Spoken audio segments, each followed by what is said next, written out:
Kári, þú ert mættur inn í Njarðvíkina að stjórna Tindastól enn og aftur. Já, það bara það gleður mig og ég bara mjög ánægður að vera kominn hingað og vildi kannski koma með í öðrum aðstæðum en þetta ég bara hlakka til og mikið vænt um að stráka og við ætlum að gera eins vel og við getum. Og komið í þessar aðstæður áður, það ekki?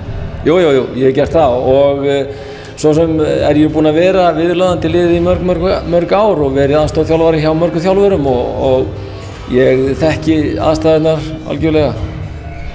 Hvernig sér þennan leik fyrir þér í kvöld? Þetta verður mikill baráttuleikur, bæði liðin töpuðu illa í síðustu leikjum við gegn Haukum og Njarðvík gegn KR og það svíður aðeins undan hjá báðum og ég held að þetta verði ægileg barátta, gríðar barátta. Hvað var Tindastóll að gera til þess að sigra henni í kvöld? Við þurfum að hlaupa á það og hlaupa á mörgum mönnum og hlaupa á það alveg trekk í trekk og aftur og reyna að halda uppi háum hraða.